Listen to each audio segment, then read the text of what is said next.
बंदी छोड़ सतगुरु रामपाल जी परमेश्वर जी की जय हो।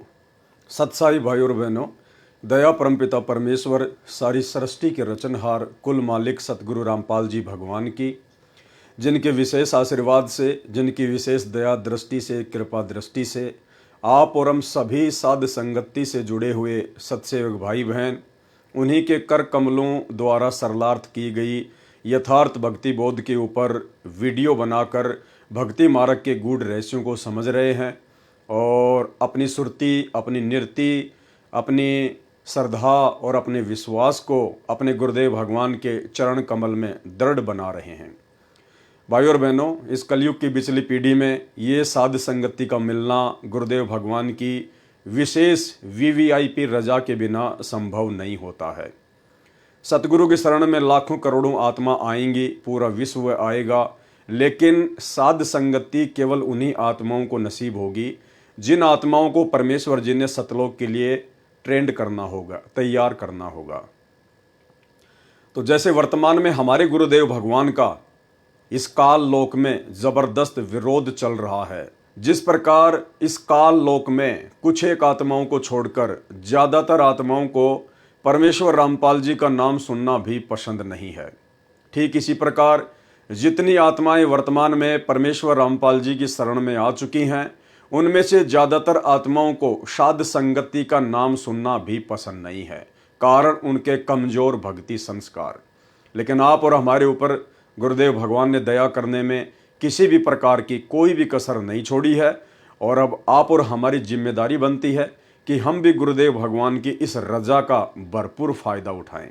तो भाई और बहनों, विशेष रजा है सतगुरु रामपाल जी परमेश्वर जी की साध संगति से जुड़े हुए भाई बहनों के ऊपर, और गुरुदेव भगवान की यह रजा इसी प्रकार से हमारे ऊपर बनी रहे, यही हमारी अंतिम इच्छा है।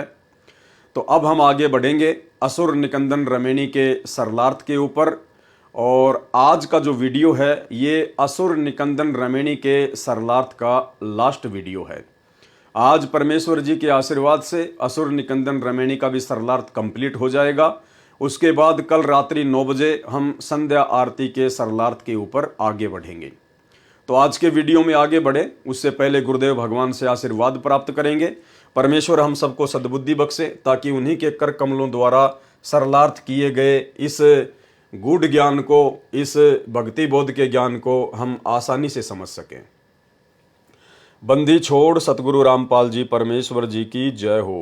परमपिता परमात्मा सारी सृष्टि के रचनहार, कुल मालिक, असंख्य ब्रह्मांडों के स्वामी, जगत गुरु, तीनों लोकों में प्रवेश करके सबका भरण पोषण करने वाले राजाधीराज, आत्माधार, नाथों के नाथ, देवों के देव महादेव, सर्वेश्वर महेश्वर, मृत्युंजय, अजरो अमर, आदि अनादि सनातनी प्रभु, जगत पिता जगदीश्वर, श्री श्री 1008 की उपाधि के वास्तविक अधिकारी, अकाल मूर्त शब्द स्वरूपी राम वासुदेव सर्वगतम ब्रह्म, परम पूज्य, प्रथम पूज्य, परम संत, परम पुरुष, परम धनी, परम दयालु, सत्य कबीर, हक्का कबीर, अल्लाहु कबीर, अल्लाहु अकबर, बाखबर, अल्लाह ताला, जगत के तारणहार, जगत के मुक्तिदाता, जगत के जगन्नाथ, हारे के सहारे, हिंदुओं के राम, मुसलमानों के अल्लाह, सिखों के वाहिगुरु, ईसाइयों के मसीह, दया के सागर दया निधि, करुणा के सागर करुणा निधि, स्वयंभू परिभू, संकट मोचन, कष्ट हरण, मंगल करण, दुख भंजन, अविगत कबीर, निर्विकार निर्विषम परमात्मा, अलय अलेख सतगुरु, आदि अनादि सतगुरु, असली मर्यादा पुरुषोत्तम, असली राम, असली कृष्ण, असली घनश्याम, राजाओं के राजा, महाराजाओं के महाराजा, शहंशाहों के शहंशाह, सम्राटों के सम्राट, भगवानों के भगवान, अल्लाहों के अल्लाह, प्रभुओं के प्रभु, मसीहाओं के मसीह, सच्चे वाहिगुरु, बाबाओं के बाबा, पीरों के पीर, सेठों के सेठ, जगत सेठ, सावड़सा सेठ, सर्वगुण संपन्न, अनंत कोटि कलाओं के स्वामी, अनंत कोटि ब्रह्मांडों के नायक, योगियों में महायोगी, ध्यानियों में महाध्यानी, सिद्धों में परम सिद्ध, ज्ञानियों में तत्व ज्ञानी, ब्रह्म ज्ञानी, महाज्ञानी, परम ज्ञानी, सर्वश्रेष्ठ ज्ञानी, विज्ञानी, युवा कबीर, समरथ कबीर, असमवात, अमित ओझा, सच्चे रहनुमा, करीम अल्लाह, सुभान अल्लाह, दुनिया के अंतिम पैगंबर, 8 सितंबर 1951 से गांव धनाना, जिला सोनीपत, हरियाणा, भारतवर्ष की पावन भूमि पर प्रकट रियल कल की भगवान, रियल श्री नारायण साकार हरि श्री बाबा साहेब संत शिरोमणि सतगुरु रामपाल जी परमेश्वर जी के चरण कमल में अनंत कोटि दंडवत प्रणाम। परमेश्वर जी हम सबको सद्बुद्धि बख्शे और हम सबको परमेश्वर जी के कर कमलों द्वारा सरलार्थ किया गया यह सरलार्थ अच्छे से समझ में आए। तो भाई और बहनों, ये लास्ट वीडियो है असुर निकंदर नमैनी के ऊपर, और ये जो वाणी है एता गुप्ता रासा पढ़ेगा सो चढ़ेगा, यहाँ से हम शुरू करेंगे। तो परमेश्वर क्या कह रहे हैं? एता गुप्ता रासा पढ़ेगा सो चढ़ेगा।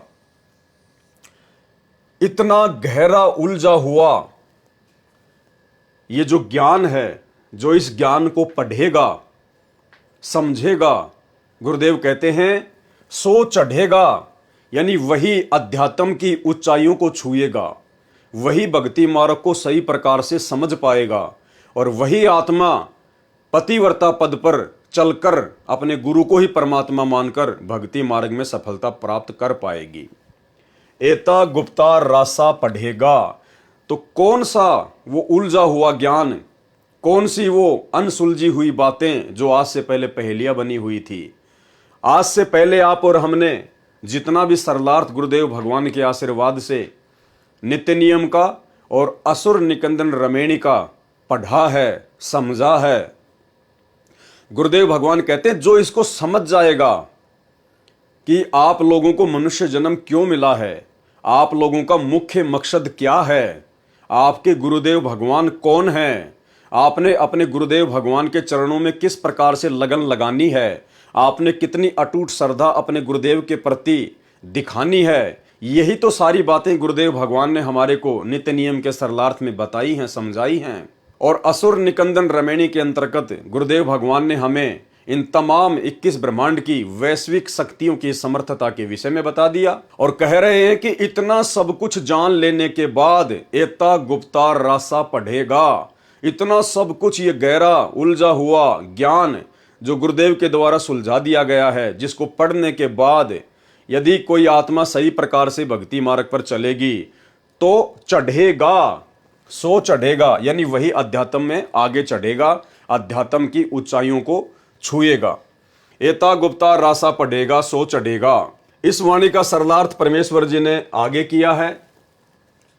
जो इतना गुप्ता रासा, गुप्ता रासा का मतलब गहरा उलझा हुआ ज्ञान, जिस ज्ञान को आज सतगुरुदेव भगवान ने, सतगुरु रामपाल जी परमेश्वर जी ने पहली कक्षा के बच्चों की पुस्तक जैसा बना दिया है। नौमन सूत उलझिया ऋषि रहे झकमार, और सतगुरु ऐसा सुलझा दे फिर उलझे न दूजी बार। जो इतना गुप्ता रासा अर्थात गहरा उलझा हुआ ज्ञान जो गुप्त है, जिसका आज से पहले किसी को भी ज्ञान नहीं था, किसी को भी पता नहीं था, जिस ज्ञान को वो सतगुरु स्वयं ही सतलोक से चलकर आकर समझाता है सृष्टि रचना के माध्यम से, कोई विश्वास करने को तैयार नहीं, कोई विश्वास करने को तैयार नहीं, क्योंकि आज से पहले किसी को भी तत्व ज्ञान नहीं था। ज्ञान तो था, आचार्य शंकराचार्य पंडित मुल्ला मौलवी इन्हीं शास्त्रों को पढ़कर लोगों को पढ़ाया करते थे, बताया करते थे, लेकिन वो खाली ज्ञान था, वो तत्व ज्ञान नहीं था, वो सार ज्ञान नहीं था, शास्त्रों का निष्कर्ष नहीं था। तो गुरुदेव भगवान कह रहे कि अब तुम्हें जो सब कुछ बता दिया गया है, सब कुछ ताश के पत्तों की तरह खोल दिया गया है, अब इसको पढ़कर जो विश्वास करेगा, विश्वास किस पर? अपने गुरुदेव पर और गुरुदेव की भक्ति पर। दुनियादारी पर विश्वास की बात नहीं हो रही यहां पर, अपने गुरुदेव पर और गुरुदेव की भक्ति पर, कि हमें जो गुरुदेव भगवान वर्तमान में मिले हैं परम पूज्य सतगुरु रामपाल जी परमेश्वर जी के रूप में, इनसे बढ़कर सकल सृष्टि में अन्य कोई समर्थ शक्ति नहीं है।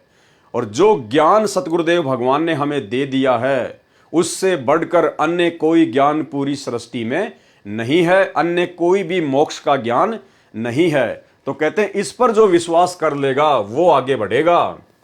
जो इतना गुप्ता रासा गहरा उलझा हुआ ज्ञान जो गुप्त है, कोई विश्वास करने को तैयार नहीं है, परंतु जो इसको पढ़ेगा अर्थात समझेगा, वह चढ़ेगा अर्थात अध्यात्म की ऊंचाइयों को छुएगा। क्योंकि जो पढ़ेगा और गुरुदेव की दया हुई तो वो समझ जाएगा, और समझेगा तो फिर समझने के बाद तो आगे बढ़ेगा, पीछे मुड़ने का तो काम है ही नहीं। फिर वो अध्यात्म की ऊंचाइयों को छुएगा, ज्ञान ग्रहण करके अपने जीवन का कल्याण कराएगा।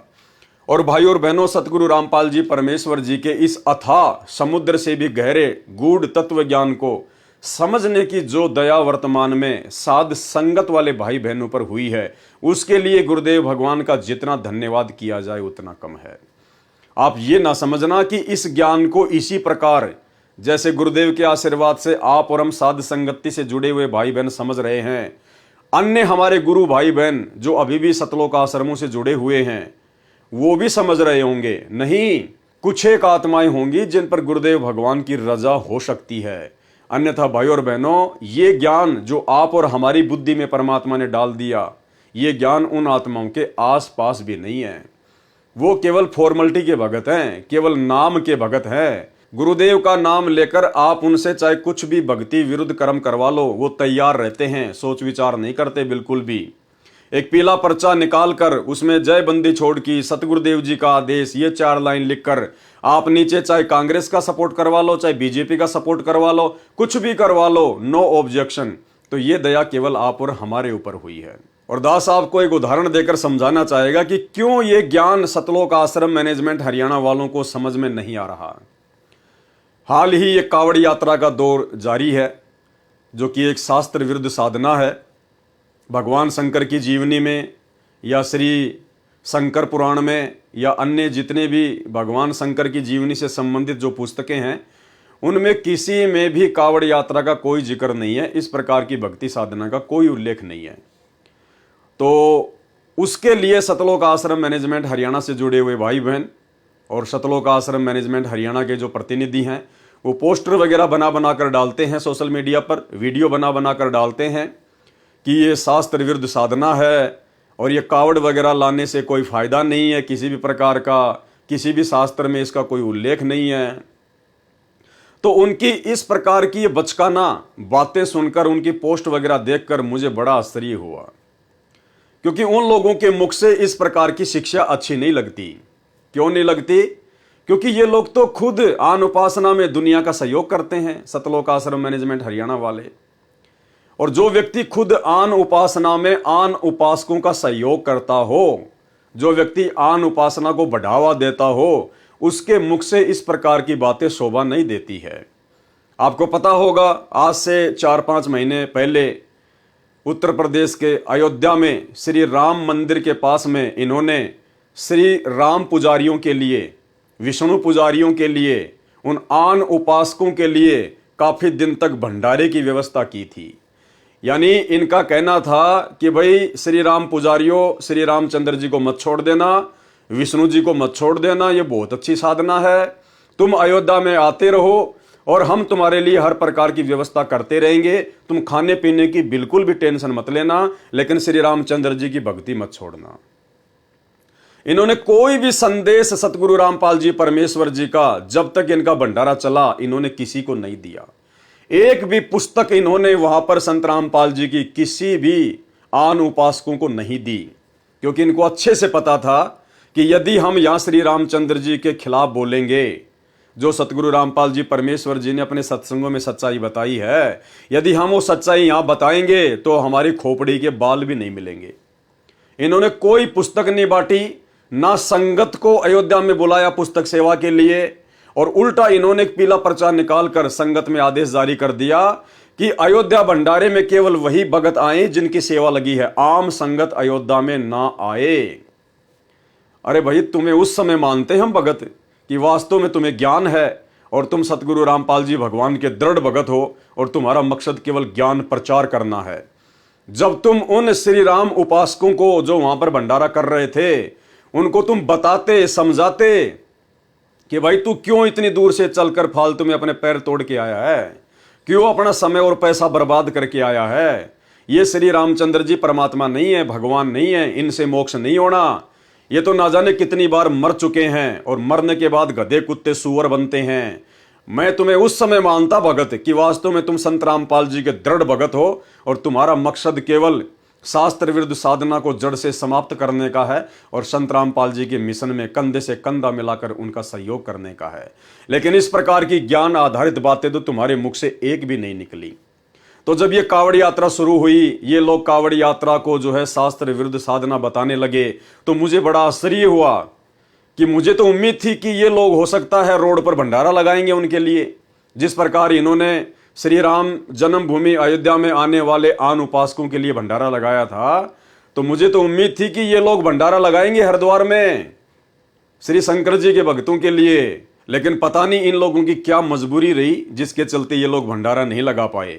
तो भाई, जो सतलोक आश्रम मैनेजमेंट हरियाणा अपने गुरुदेव भगवान के वचनों के विरुद्ध, अपने गुरुदेव भगवान के मिशन के विरुद्ध, उनके सत्संगों के विरुद्ध जो आन उपासकों की आन उपासना में सहयोग करता है, उसके मुख से इस प्रकार की बातें अच्छी नहीं लगती हैं। तो भाई और बहनों, ये कहां से ये गूढ़ बातें जिनका जिक्र गुरुदेव ने इस यथार्थ भक्ति बोध के सरलार्थ में करके दे दिया है, ये कहां से जानेंगे, ये कहां से पहचानेंगे? क्योंकि अभी तक तो ये वैश्विक शक्तियों को ही महत्व दे रहे हैं। गुरुदेव ने तो पूरे यथार्थ भक्ति बोध के सरलार्थ में, जिसमें श्री ब्रह्मा जी की वाणियां हैं, श्री शंकर जी की वाणियां हैं, श्री विष्णु जी की वाणियां हैं, परमेश्वर ने फिर निष्कर्ष दे दिया लास्ट में कि इनकी केवल फोकट महिमा करनी है, इनके बस में कुछ भी नहीं था करना और धरना। ये करने और धरने वाला तो कबीर परमात्मा है, तुम्हारा सतगुरु है। लेकिन इसके बावजूद ये सतलोक आश्रम मैनेजमेंट हरियाणा वाले उन्हीं आन उपासकों का सहयोग करते हैं। तो ये लोग इन वाणियों को, इस गूढ़ ज्ञान को, इस यथार्थ भक्ति बोध के सरलार्थ को नहीं समझ पाएंगे। ये दया तो गुरुदेव भगवान ने आप और हम साध संगति से जुड़े हुए भाई बहनों के ऊपर की है। तो क्या कह रहे हैं गुरुदेव? एता गुप्ता रासा पढ़ेगा सो चढ़ेगा। जो इतना गुप्तार रासा अर्थात गहरा उलझा हुआ ज्ञान जो गुप्त है, कोई विश्वास करने को तैयार नहीं है, परंतु जो इसको पढ़ेगा अर्थात समझेगा, वह चढ़ेगा अर्थात अध्यात्म की ऊंचाइयों को छुएगा, ज्ञान ग्रहण करके अपने जीवन का कल्याण कराएगा। तो गुरुदेव के इस सरलार्थ को पढ़कर समझकर आप और हम भाई बहनों को कितना आनंद आ रहा है। हमारा विश्वास भक्ति मार्ग पर अपने गुरुदेव के चरणों में दिन प्रतिदिन कितना दृढ़ होता जा रहा है। ये दया केवल आप और हमारे ऊपर है। अगली वाणी है, चंपेगा पर भूमि सीम, साक्षी कृष्ण पांचों पांडवों भारती भीम। परमेश्वर महाभारत के युद्ध का उदाहरण देकर आगाह कर रहे हैं कि यदि कोई नाजायज तरीके से किसी को दुखी करेगा या किसी की भूमि वगैरह पे कब्जा करेगा, तो कहते हैं उनकी भी वही हालत होगी जो हालत महाभारत के युद्ध में कौरवों की हुई। और पांडव इसके साक्षी हैं, क्योंकि कौरवों ने जबरदस्ती छलबल करके जुए में उनको हराकर और उनकी भूमि पर यानी उनके हक के राज्य पर उन्होंने जबरदस्ती कब्जा किया था, जिसका क्या नतीजा हुआ? चंपेगा यानी हड़पेगा, जबरदस्ती यदि कोई कब्जा करेगा। चंपेगा पर भूमि सीम, पर यानी दूसरे की, भूमि यानी जमीन, सीम यानी जैसे गांव के आसपास की जो जमीन होती है, जैसे कोई गांव है और उस गांव की जमीन मान लीजिए 1000 बीघा है, तो जहां तक उस गांव की जमीन है उसको सीम भी बोलते हैं, उसको जो है काकड़ भी बोलते हैं। यानी जहां पर गांव की जमीन का लास्ट जो स्थान होता है उसको कहते हैं सीम। चंपेगा पर भूमि सीम, साक्षी कृष्ण पांचों पांडव भारती भीम। परमात्मा कहते हैं इस बात के साक्षी पांचों पांडव हैं। इस वाणी में सतर्क किया है कि यदि कोई व्यक्ति या राजा पर भूमि सीम चंपेगा अर्थात किसी दूसरे की जमीन तथा सीमा को चंपेगा अर्थात कब्जा करेगा, उसकी वही दशा होगी जो कौरवों की हुई। इसके साक्षी अर्थात गवाह पांचों पांडव हैं। उनमें भीम भारती लड़ाकू योद्धा है, अर्थात महाभारत की कथा इसी बात की जीवित तस्वीर है। अब भाई और बहनों, हमने इसको आध्यात्मिक दृष्टि से लेना है। और इसका आध्यात्मिक पहलू क्या है?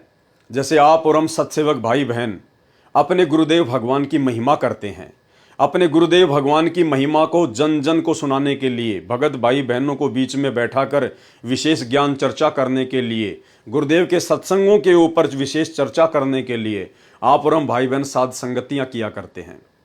लेकिन बीच में आपने देखा कि सतलोक आश्रम मैनेजमेंट हरियाणा काल प्रेरणा से जबरदस्ती बिना किसी बात के ना हम उनको कभी न्योता देते थे, ना हम कोई उनके खिलाफ कोई काम करते थे।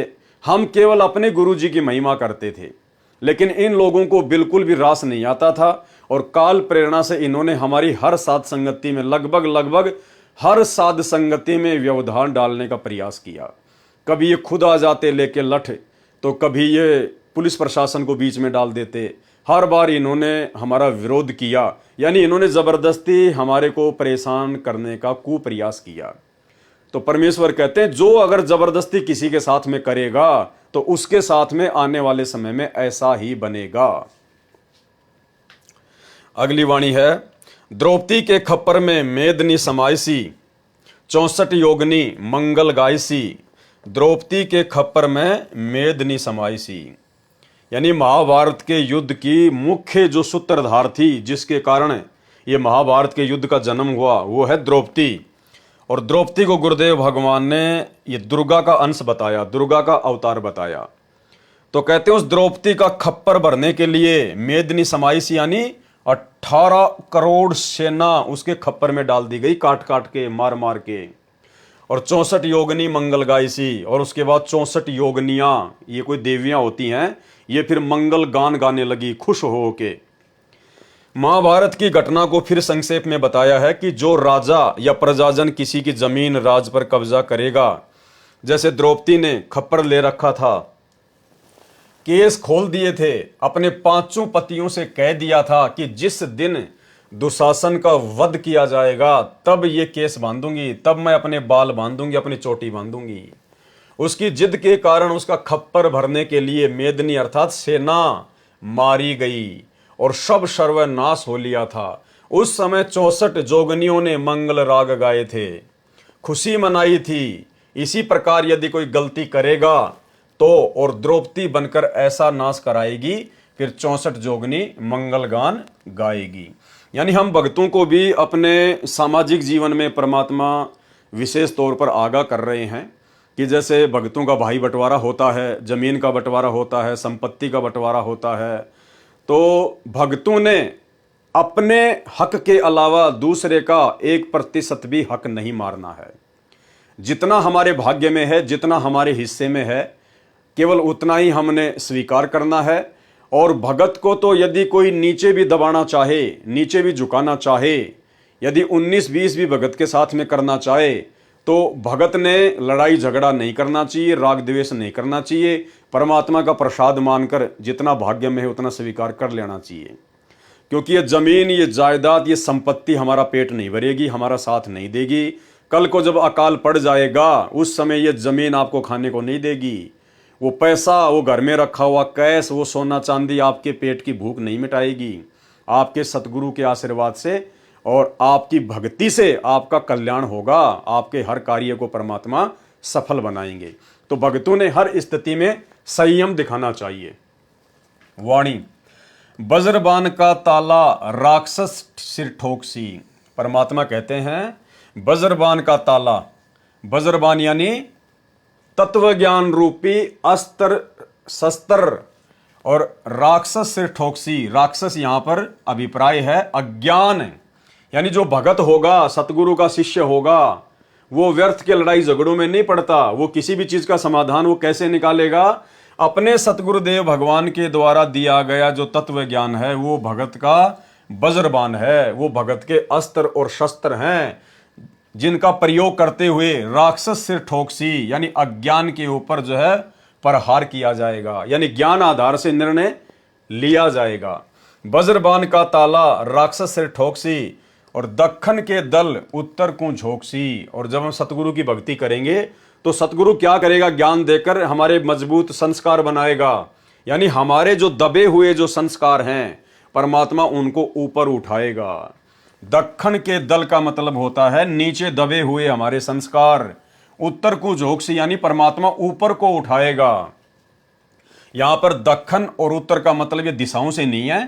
दक्खन के दल का मतलब है भगत के नीचे दबे हुए भक्ति संस्कार, जो आज से पहले ऊपर नहीं आ रहे थे। जब तक हम सतगुरु की शरण में नहीं आए तो हमारे भक्ति संस्कार नीचे दबे हुए थे, और जैसे हम सतगुरु की शरण में आए तो हमारे भक्ति संस्कार उनसे उपदेश लेते ही ऊपर को आ गए। हमारे अंदर भक्ति के लक्षण, भगत के लक्षण जो है वो प्रकट होने लग गए। वज्रबाण का ताला राक्षस सिर ठोकसी, दखन के दल उत्तर को झोंकसी। सरलार्थ, वज्रबाण अर्थात सत्य ज्ञान रूपी शस्त्र का ताल यानी प्रहार राक्षस रूपी अज्ञान के सिर पर ठोकसी अर्थात मारेगा। सतगुरु क्या करेगा? सतगुरु दक्षिण अर्थात नीचे दबे हुए शुभ संस्कार, उत्तर यानी उत्तर को झोंकसी अर्थात ऊपर की ओर उठाए जाएंगे। भावार्थ है कि शुभ संस्कार ज्ञान द्वारा प्रेरित करके उभारेगा। कौन उभारेगा? सतगुरु उभारेगा। वाणी, दिल्ली मंडल राज त्रिकुट को साधसी, यह लीला प्रमाण जो सतगुरु को आराधसी। अर्थ क्या किया है गुरुदेव ने? दिल्ली मंडल में जन्मा सतगुरु। अब देखो वाणी में तो कहीं भी जन्म शब्द नहीं है, लेकिन आपको पता है कि परमेश्वर अपने आप को छुपाएंगे, क्योंकि परमेश्वर बहुत सारी भूमिकाएं निभा रहे हैं। साहिब से सतगुरु भये, सतगुरु से भये संत, धर धर वेख विशाल अंग, खेल आदि और अंत। तुम साहिब तुम संत हो, तुम सतगुरु तुम हंस, गरीब दास तेरे रूप बिना और न दूजा अंश। अर्थात गुरुदेव भगवान वर्तमान में स्वयं के विषय में ये नहीं कहेंगे कि भाई मैं स्वयंभू हूं या मैं जो है प्रकट हुआ हूं। ये आप और हमें भली बात ही पता चल चुका है। दिल्ली मंडल राज त्रिकुट को साधसी, दिल्ली मंडल में जन्मा सतगुरु क्या करेगा? त्रिकुटी की साधना का राज अर्थात रहस्य बताएगा। कौन बता सकता है त्रिकुटी की साधना का राज और रहस्य? स्वयं वो बता सकता है जो कबीर होगा, जो स्वयं समर्थ होगा, सतलोक का बादशाह होगा। यह लीला प्रमाण जो सतगुरु को आराधसी, यह लीला तो प्रमाण है अर्थात सबूत है, परंतु वही समझ सकेगा जो सतगुरु को आराधसी अर्थात सतगुरु के बताई भक्ति मंत्रों से साधना करेगा। कौन सी लीला, कौन से सबूत? यही जो गुरुदेव अपने आप को छुपा रहे हैं कि मेरा तो जन्म हुआ है, मेरा तो जन्म हुआ है। कहते हैं इस लीला को कि सतगुरु प्रकट होता है या सतगुरु जन्म लेता है, इस लीला को वही समझ पाएगा जो सतगुरु की सही प्रकार से भक्ति करेगा, सतगुरु के बताए भक्ति मंत्रों से साधना करेगा। वाणी, कजली बलकू ज्यों गोफन के गिलोल हैं, राक्षस का रासा भंग खाली चौंडोल हैं। क्या अनुवाद किया गुरुदेव ने?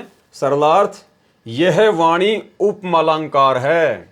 समझाया है कि जैसे कजली अर्थात कदली केले बनकर, कुंजर यानी हाथी मस्ती में आकर केलों के पेड़ों को खाते हैं और उन्हीं पर लेटते हैं, उनको तोड़ते हैं, और जब उनको राजा के नौकर पकड़कर बंदी बनाकर रखते हैं तब वह सिर धुनता है, रोता है। वह मस्ती अब कहाँ? ऐसे ही मानव शरीर को प्राप्त प्राणी पूर्व जन्म के पुण्यों से प्राप्त सुविधाओं को मस्ती से भोगता है। भक्ति करने को कहते हैं तो कानों पर टाल देता है, यम के दूत पकड़कर ले जाएंगे तब रोता है।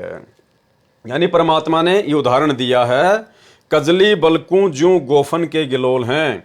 जिस प्रकार हाथी मस्ती में केलों के पेड़ों के ऊपर मस्ती करता है, लौटता है, खाता है, ऐश करता है, और जब राजा के नौकर आकर उसको पकड़ते हैं, उसको जो है जेल में डाल देते हैं, उसके बाद फिर वो भूख प्यास से तड़पता है, बिलबिलाता है, फिर उसको याद आता है, फिर वो सिर धुनता है। तो इसी प्रकार गुरुदेव भगवान आप और हमें समझा रहे हैं कि ठीक इसी प्रकार ये मनुष्य जन्म प्राप्त करके केवल इन सांसारिक विषय वासनाओं में डूबने और मरने के लिए नहीं मिला है, परमात्मा प्राप्ति के लिए मिला है। इसलिए हम उस हाथी की तरह गलती ना करें और परमात्मा प्राप्ति के मार्ग में आगे बढ़ें।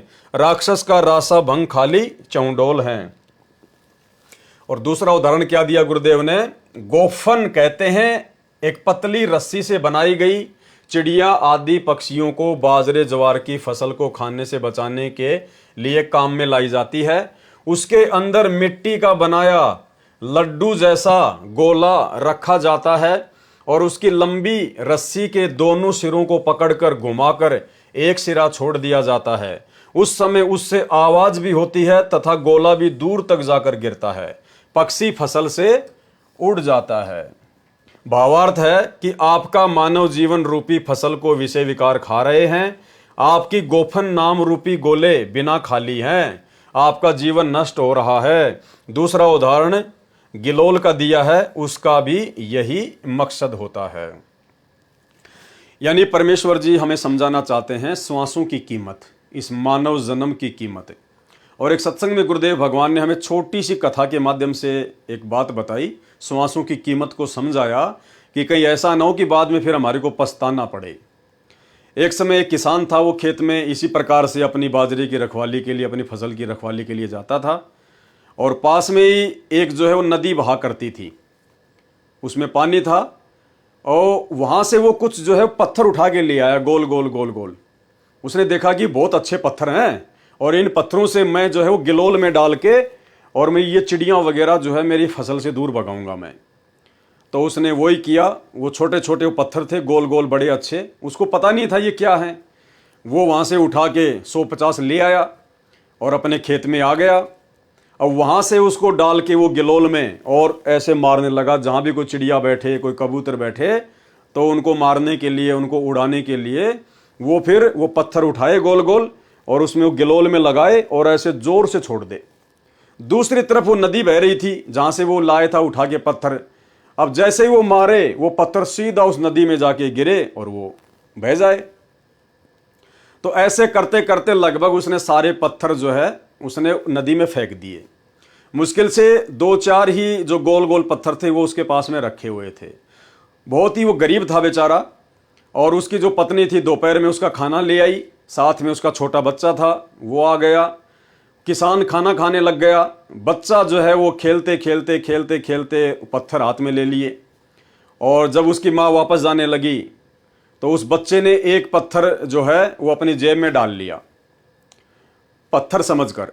घर पे आ गई वापस। अब कुछ भी दाना नहीं, कोई अनाज नहीं। वो एक दुकान पे गई, एक लाला जी के पास में, बच्चा साथ में था, बच्चे के हाथ में वो पत्थर था। तो लाला जी से कहने लगे, लाला जी मुझे कुछ आटा वगैरह, दाल वगैरह उधार दे दीजिए। तो लाला जी ने कहा, भाई तुम्हारी पहले बहुत ज़्यादा उधार हो रही है, मैं बिल्कुल भी नहीं दूंगा, पहले का हिसाब चुकती करो। और बच्चे के हाथ में जो है वो पत्थर था, वो चमकीला सा। और उधर लाला जी के पास में उसका कोई रिश्तेदार आया हुआ था, वो भी कोई व्यापारी था। तो उस बहन ने कहा कि लाला जी पैसे तो मेरे पास फिलहाल नहीं हैं, ये पत्थर बहुत चमकीला है, बहुत अच्छा है, आप अगर ये पत्थर आपके काम का हो तो आप इसका कोई बाट वाट बना लेना, अपना कोई तोलने का, कोई 100 ग्राम या 200 ग्राम की जगह आप इसको काम में ले लेना, अपना जो है बट्टा बना लेना इसकी जगह। और बोला मुझे कुछ दे दो। तो उस बनिया ने कहा कि मेरे पत्थर क्या काम का, मैं क्या करूंगा इस पत्थर का, मुझे तो पैसे चाहिए। अब वो जोरी था जो बनिए का रिश्तेदार था, जब उसने बच्चे के हाथ में वो चमकीला पत्थर देखा तो तुरंत उसने उस पत्थर को लिया और उसको चेक किया, और चेक करके कहा कि भाई तुझे कहाँ से मिला ये पत्थर। बोला जी ये तो ऐसे ऐसे खेत में मेरा पति जो है चिड़िया वगैरह उड़ाता है, और वो नदी में बह के आए थे और वो इनसे जो है चिड़िया वगैरह भगाता है। बोला बहन तेरे को जितना सामान चाहिए इस दुकान में, 1 महीने का, 2 महीने का, तू ये गाड़ी बैलगाड़ी जितनी भर के लेके जा सकती है तू ले जा, और ये पत्थर तू मुझे दे दे। अब वो तो खुश हो गई कि लाला जी तो लगता है पागल है, और उसने वो पत्थर दे दिया।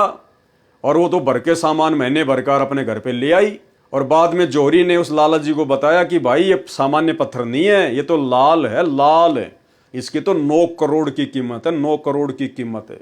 तो उस बहन को बैलगाड़ी भर के महीने भर का पूरा सामान दे दिया। और उस लाला जी के रिश्तेदार ने कहा कि बहन ये तुझे कहाँ से मिला, ये तो बहुत कीमती पत्थर है, ये इसकी तो करोड़ों में कीमत है, करोड़ों में कीमत है, तेरे को और भी चाहिए तो तू ले जाना यहां से। ये कहकर उस बहन को सामान दे दिया, और बहन तुरंत दौड़ के खेत में गई कि भाई वहां तो और पड़े हैं ऐसे ऐसे। वो तुरंत दौड़ के गई खेत में, और वो भाई साहब उनको पत्थर समझ के सबको नदी में फेंक चुका था। उसने जाके बताया, सारी कहानी बताई कि ऐसे ऐसे इस पत्थर की तो इतनी कीमत थी, और घर पे चल के देखो गाड़ी भर के सामान दे दिया लाला जी ने, जो अपन 5 साल में भी फसल में पैदा नहीं कर सकते थे।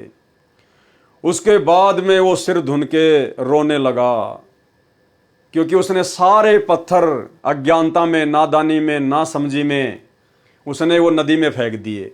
फिर दौड़ के वो नदी की तरफ गया, वहां उसको कुछ नहीं मिला। बाद में वो सिर धुन धुन के रोने लगा। तो भाई और बहनों, ठीक इसी प्रकार परमात्मा समझा रहे हैं कि बिना सच्चे सदगुरु की शरण के और बिना सतनाम के आपकी जो ये अनमोल श्वासें हैं, ये हीरे मोती लाल हैं श्वासें। एक एक श्वास की कीमत हमें गुरुदेव भगवान ने अच्छे से समझाई हुई है कि बिना तत्वदर्शी संत की शरण के और बिना सच्चे नाम के जाप के जितने भी मनुष्य पृथ्वी पर हैं उनकी श्वासें उस चमकीले पत्थर की तरह, उस लाल की तरह ये बर्बाद होती जा रही हैं। तो आप और हम भाई बहनों का कितना बड़ा सौभाग्य है, हमें तो पता भी नहीं था इन बातों का, क्या भक्ति है, क्या सतनाम है, क्या सतलोक है, क्या मोक्ष होता है, क्या सतगुरु होता है। और सतगुरु ने स्वयं ही आकर हमें अपनी जानकारी दी, अपना हाथ पकड़ाया, हमें अपनी शरण में लिया। तो भाई और बहनों, आप और हम कितनी बड़ी किस्मत के धनी हैं, ये गुरुदेव भगवान अक्सर अपने सत्संगों में जिक्र करते रहते हैं। तो हमने गुरुदेव भगवान की रजा को इसी प्रकार से बनाकर रखना है। तो इन वाणियों में परमात्मा ने विशेषकर यही समझाने का प्रयास किया है कि अब तुम्हें उन श्वासों की कीमत को समझा दिया गया है। अब तुमने भक्ति में गफलत नहीं करनी है, मंत्र जाप करने में गफलत नहीं करनी है, मर्यादा तोड़ के अपने गुरुजी को नाराज नहीं करना है। फिर कहा है कि खाली चहडोल, चहडोल कहते हैं हाथी के ऊपर रख के खोके जैसी अलमारी को, यानी पहले राजा महाराजा जो हाथी के ऊपर एक वो अंबारी बना के चलते थे ना, उसको कहते हैं चहडोल। उसको अंबारी भी कहा जाता है, वह भी खाली है। अर्थात आपके पास मानव शरीर रूपी हाथी भी है, उसके ऊपर बुद्धि रूपी चहडोल भी है, परंतु उस चहडोल में बैठने वाला राजा अर्थात मन तो गधों की सवारी कर रहा है। अर्थात मानव शरीर भी है, ये बुद्धि रूपी उसके ऊपर ये अंबारी भी है, लेकिन जब तक सतगुरु नहीं मिलता, जब तक सतगुरु का तत्व ज्ञान नहीं मिलता, तब तक इस मानव शरीर से ये काल, ये मन गधे की सवारी करता है, उल्टी साधना करवाता है, उल्टे कुकर्म ही करवाता है। भावार्थ है कि तत्व ज्ञान के अभाव से मानव भक्ति रूपी हाथी को छोड़कर संसार की अस्थायी महिमा प्राप्त करने में लगा रहता है। यानी काल प्रेरणा से 2 के 4 बनाने में, एक प्लाट ले लिया दूसरा ले लूं, वो बिल्डिंग बना ली, एक बिल्डिंग और ले लूं, कार ले लूं, कोठी ले लूं, यानी अनावश्यक वस्तुओं के संग्रह में इंसान अपना जन्म बर्बाद कर देता है। उसके हाथी का चैंडोल खाली पड़ा है, अर्थात भक्ति बिना मनुष्य का वास्तविक कार्य अधूरा तथा व्यर्थ है। और आप और हमारा वो कार्य परमेश्वर जी ने सफल बना दिया, ये सत भक्ति देकर, अपनी शरण में लेकर, अनमोल ज्ञान देकर। तो ऐसे गुरुदेव भगवान का जितना धन्यवाद किया जाए उतना ही थोड़ा है। वाणी नी कलंक अंश लीला कालंदर कुमार सी, अर्ध लाख वर्ष बाकी दाने और दूतों को श्रृंगार सी। ये श्री विष्णु जी का जो अवतार आएगा, 10वां अवतार नी कलंक नाम से कलयुग के अंत में, उसके विषय में परमात्मा बता रहे हैं। कलयुग के अंत में मानव भक्तिहीन, चरित्रहीन तथा कृतघ्नी हो जाएगा कि नी कलंक यानी कल की अवतार रूप में विष्णु जी का अंश आएगा। वह कालंदर नाम के दुखदाई राक्षस को मारेगा, फिर 50,000 वर्ष तक बाकी राक्षसों को तथा दूतों निंदकों को मारेगा। नी कलंक अंश लीला कालंदर कुमारसी, अर्ध लाख वर्ष बाकी, अर्ध लाख यानी 50,000 वर्ष तक वो दूसरे दूतों को, जो कि लोगों को जो परेशान करेंगे, जो लोगों को दुख देंगे, जो भक्ति नहीं करने देंगे, कहते हैं फिर वो उनको मारेगा। वह कालंदर नामक दुखदाई राक्षस को मारेगा, फिर 50,000 वर्ष तक बाकी राक्षसों को तथा दूतों निंदकों को मारेगा। वाणी कलयुग की आदि में चाणोर कंस मारे थे, कलयुग की आदि में चाणोर कंस मारे थे, और त्रेता की आदि में हिरणाकुश पछारे थे। सरलार्थ श्री विष्णु जी की स्तुति करके पुनः महिमा दोहराई है कि आप जी ने द्वापर युग के अंत में जब कलयुग का प्रभाव हो गया था, उस समय मथुरा के राजा कंस को मारा था, तथा कंस के राज्य का पहलवान जो मथुरा केसरी था, चमार जाति में जन्मा था, ये श्री कृष्ण रूप में मारे थे। यानी श्री विष्णु जी ने श्री कृष्ण के रूप में मारे थे। लेकिन सच्चाई तो आप और हमें इस तत्व ज्ञान से गुरुदेव ने बताई है कि वो शक्ति प्रदान करने वाले सतगुरु ही थे। कौन थे? सतगुरु। सतयुग के अंत में त्रेता युग का प्रभाव होने लगा था, उस समय हिरणाकुश को नरसिंह रूप धारण करके मारा था। यानी महिमा श्री विष्णु जी की जा रही है, लेकिन असल में वो सारे काम करने वाले कौन थे? गुरुदेव भगवान। नरसिंह रूप धरे गुरु राया और हिरणाकुश को मारण धाया। वाणी बलि की विलास यज्ञ सुरपति पुकारे थे, वामन स्वरूप धर कीनी सुरपति पुकार बलि वह निस्तारे थे। यानी राजा बलि ने इंद्र की गद्दी प्राप्त करने के लिए जो यज्ञ किए थे, और फिर देवताओं का राजा इंद्र परेशान हो गया था। फिर वो विष्णु जी के पास गया कि भगवान कोई समाधान निकालो, आपने मुझे राज दिया था। और राजा बलि ने तो 99 यज्ञ पूरी कर ली है, 100वीं यज्ञ वो करने बैठ गया। तो विष्णु जी ने कहा कि ठीक है, मैं कोई समाधान निकालता हूँ। तो विष्णु जी के पास में समाधान नहीं था, उसने परमात्मा से अर्ज की। तो परमेश्वर कबीर जी अर्थात सतगुरु रामपाल जी भगवान ने बोने व्यक्ति का, बोने ब्राह्मण का रूप धारण करके किस प्रकार से राजा बलि को समझाया और इंद्र के राज को यथावत रखा। ये कहानी परमात्मा ने हमें असुर निकंदन रमैनी के सरलार्थ में पहले पूरी लिख कर दी है। हमने उसको पिछली वीडियो में अच्छे से समझा है, तो यहाँ परमात्मा उसका ज़्यादा जिक्र नहीं कर रहे। बलि की विलास यज्ञ सुरपति पुकारे थे, वामन स्वरूप धर कीनी, सुरपति पुकार बलि बैन निस्तारे थे। सरलार्थ, इसमें श्री विष्णु जी की महिमा का गुणगान है। बलि राजा की यज्ञ वाला प्रकरण है, जो वाणी संख्या 66 का सरलार्थ पढ़ें, अर्थात हम लोग पहले इसको पूरी कहानी को पढ़ चुके हैं। वाणी, कलयुग की आदि में 12 सदी की अंत है, दूल्हे दयाल देव जानत कोई संत भेव योही वाला कंत है। कलयुग की आदि में 12 सदी की अंत है, यानी परमात्मा समझाना चाहते हैं जब भी कोई युग समाप्त होने वाला होता है, उससे 1200 वर्ष पहले नेक्स्ट युग का प्रभाव शुरू हो जाता है। जैसे मान लीजिए कि त्रेता युग की जो समाप्ति होती है, उससे 1200 वर्ष पहले उसमें द्वापर युग का जो प्रभाव है वो शुरू हो जाता है। और जब द्वापर युग की समाप्ति का समय आता है, तो उससे 1200 वर्ष पहले उसमें कलयुग का जो प्रभाव है वो स्पष्ट रूप से दिखाई देने लग जाता है।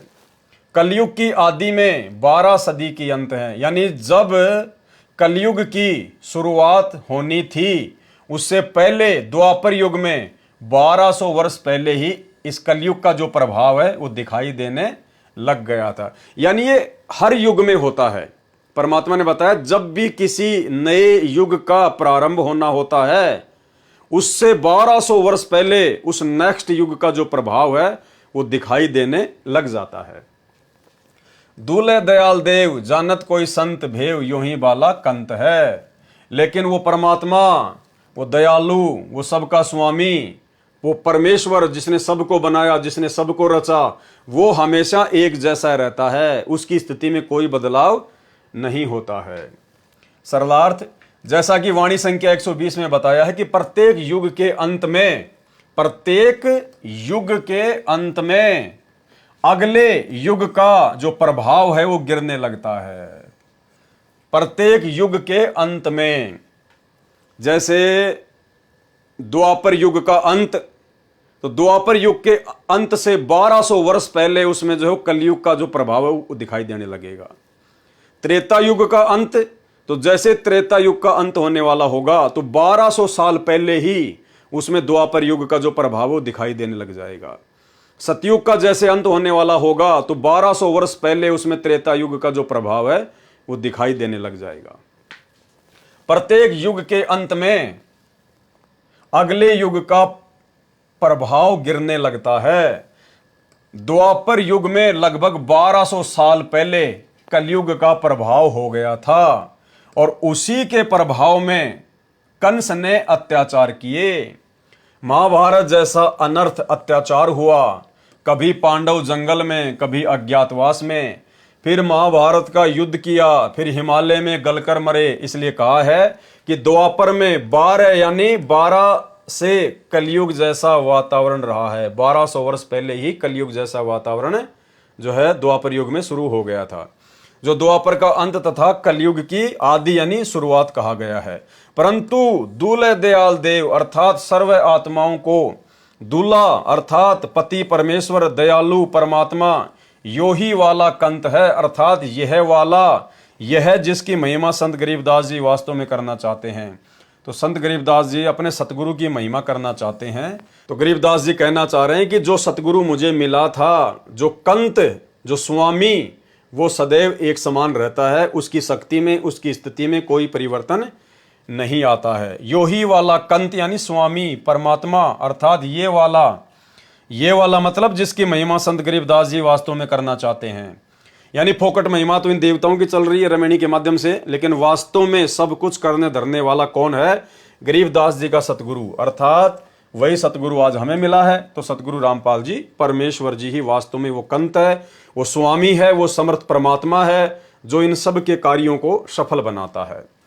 लड़के मूसल दादाजी वाला उदाहरण है, इसलिए कहा है कि वास्तव में कंत अर्थात पति है, परमेश्वर है।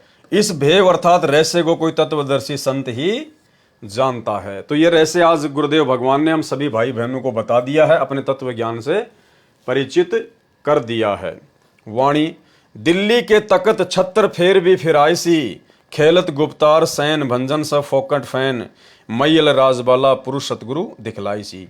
ये आने वाले समय के विषय में परमेश्वर ने बताया है कि दिल्ली के तकत यानी सिंहासन पर छत्तर फेर भी फिराई सी, यानी आदरणीय गरीबदास जी कह रहे हैं कि जो मेरा सतगुरु है, जो मुझे जिंदा बाबा के रूप में मिला, जो कबीर परमात्मा, आगे चलकर वो दिल्ली मंडल में जाएगा, सतगुरु दिल्ली मंडल आईसी।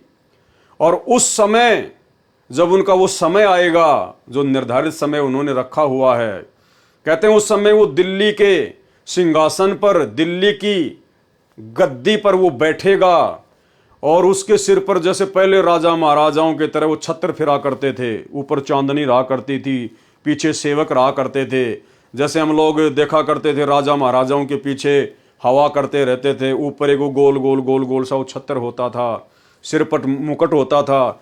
तो कहते हैं आने वाले समय में, यानी वर्तमान समय के लिए कह रहे हैं, जो अभी बहुत नजदीक है, 2028 के बाद तुरंत वो समय शुरू हो रहा है।